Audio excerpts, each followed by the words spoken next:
മലയാളികളുടെ പ്രിയപ്പെട്ട താരമാണ് നവ്യ നായർ. എന്നാൽ ഇപ്പോൾ നവ്യ നായരെയും കുടുംബത്തെയും കുറിച്ച് നടനും സ്റ്റേജ് ആർട്ടിസ്റ്റുമായ ആലപ്പി സുദർശനം നടത്തിയ ചില വെളിപ്പെടുത്തലുകളാണ് സോഷ്യൽ മീഡിയയിൽ ചർച്ചയാകുന്നത്. കുട്ടിക്കാലത്ത് നവ്യ നായരെ മോണോ ആക്ട് പഠിപ്പിച്ചത് താനാണെന്നും പിന്നീട് നവ്യയും കുടുംബവും തന്നെ അവഗണിച്ചുമെന്നാണ് ആലപ്പി സുദർശനൻ പറയുന്നത്. ഒരു യൂട്യൂബ് ചാനൽ നൽകിയ അഭിമുഖത്തിലാണ് അദ്ദേഹം തന്റെ അനുഭവങ്ങൾ തുറന്നു പറഞ്ഞത്. നവ്യയെ നൃത്തം പഠിപ്പിച്ചിരുന്ന അധ്യാപകനാണ് സുദർശനെ സമീപിച്ചത്. സാമ്പത്തികമായി പിന്നോക്കം നിൽക്കുന്ന കുട്ടിയാണെന്നും മോണോ ആക്ട് പഠിപ്പിക്കണമെന്നും ആവശ്യപ്പെട്ടതിനെ തുടർന്നാണ് അദ്ദേഹം നവ്യയെ പരിശീലിപ്പിക്കാൻ തുടങ്ങിയത്. നവ്യയെ ആദ്യം പഠിപ്പിച്ച ഇനം കുന്തിയും കർണനുമായിരുന്നു. ആ മത്സരത്തിൽ നവ്യയ്ക്ക് 1ാം സ്ഥാനം ലഭിച്ചു.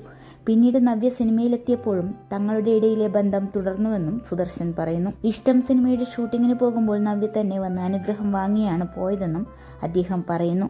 പിന്നീട് നന്ദനം സിനിമയുടെ ലൊക്കേഷനിലും താൻ എത്തി നവ്യയെ മറ്റൊരു ഇനം പഠിപ്പിച്ചുവെന്നും സുദർശൻ പറയുന്നു.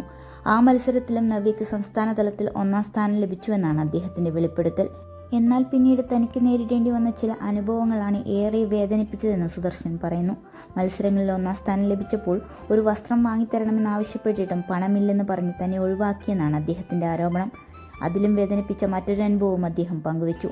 ഒരിക്കൽ ഒരു ലോഡ്ജിലെത്തി നവ്യയെ പഠിപ്പിക്കണമെന്നാവശ്യപ്പെട്ടതിനെ തുടർന്ന് രാവിലെ തന്നെ അവിടെ എത്തിയെങ്കിലും മണിക്കൂറുകളോളം റിസപ്ഷനിൽ കാത്തിരിക്കേണ്ടി വന്നുവെന്നാണ് സുദർശൻ പറയുന്നത്. രാത്രി ഏകദേശം 9 മണിയോടെയാണ് മുറി ലഭിച്ചതെന്നും ആ സമയത്ത് നവ്യ നൃത്ത പരിശീലനത്തിലായിരുന്നുവെന്നും അദ്ദേഹം പറയുന്നു. ഇവിടെയാണ് സുദർശൻ വികാരഭരിതനായി പറയുന്ന വാക്കുകൾ ശ്രദ്ധേയമാകുന്നത്. ഞാൻ ഭക്ഷണം കഴിച്ചോ എന്ന് പോലും അവർ ചോദിച്ചില്ല. ഞാൻ പട്ടിണി കിടന്നു. പിറ്റേന്ന് രാവിലെ താൻ എത്തിയപ്പോഴേക്കും നവ്യ അവിടെ നിന്ന് പോയിരുന്നുവെന്നും അന്നത്തെ മത്സരത്തിലും നവ്യയ്ക്ക് 1ാം സ്ഥാനം ലഭിച്ചുവെന്നും അദ്ദേഹം പറയുന്നു. ഇതിനിടെ മാധ്യമപ്രവർത്തകർ നവ്യയ്ക്കൊപ്പം സുദർശന്റെ ചിത്രമെടുക്കാൻ ആവശ്യപ്പെട്ടപ്പോൾ അതിന്റെ ആവശ്യമില്ല എന്ന് നവ്യയുടെ അച്ഛൻ പറഞ്ഞതായും അദ്ദേഹം വെളിപ്പെടുത്തി. ഒടുവിൽ വണ്ടിക്കൂലിയായി 500 രൂപ നൽകി തന്നെ പറഞ്ഞയച്ചുവെന്നും സുദർശൻ പറയുന്നു.